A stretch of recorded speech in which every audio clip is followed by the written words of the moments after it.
Այսինքն այդ հայտարարությունը հայտնի որ չլներ, այդ եկեղեցու պաշտպանության վերաբերյալ հեծի սեփականատիրոջ, դուք այսօր հենց հիմին, այստեղ այդ նախագիծը զեկուցելու էիք, մի րոպե ավարտեմ, երկրորդ հարցը, հիմա այդ կոլապս եւ այլն, մի քանի ժամանակ առաջ այդպիսի խոսույթ չկար, հակառակը ավելի նորից եմ կրկնում, չանդրադարձա 2023-ի վերլուծությանը, որքանով ես ծանոթ եմ, այդտեղ կոլապսի մասին չկա, դրական դինամիկայի մասին կա,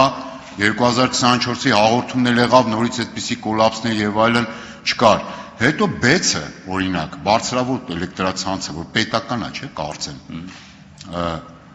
Այդտեղ հեչ խնդիր չկա, այսինքն այսքան այս կոլապսի մասին, որ խոսում եք, sense բերել եք, ֆիքսվել եք մենակ հեծի վրա, նեղ քաղաքական վստահաբար դրդապատճառներով։ Այդ բեցը տենց նորմալ, որ դուք եք կառավարում որպես պետություն, այսպես նորմալ, հա։ Չէ, բայց դրա պատասխանատվությունը կրում է պետությունը, սա բեցի մասը։ Երկրորդը, մի հարցում ազնվորեն ձեր հետ պետք է համաձայնվեն։ Այո, շատ ժամանակ է վրեպ, նախագիծը շուտ պետք է բերվեր։ 10 տարի առաջ, 15 տարի առաջ, 20 տարի առաջ, այս խուժան սեփական նշնորհման գործընթացներ պետք է սկզբանե ուշադիր լինել։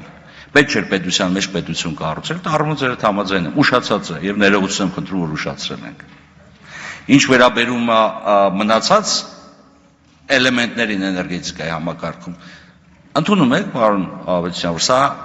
ռազմավարական նշանակություն ունեցող ենթակառուցվածք է, բայց ռազմավարական նշանակություն ունեցող կառուցվածքը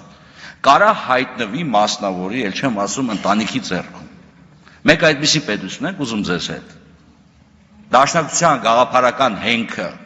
այդպիսին է, հա, թույլ է տալիս պետության մեջ ունենալ պետություն, սա ամենավտանգավոր բանն է։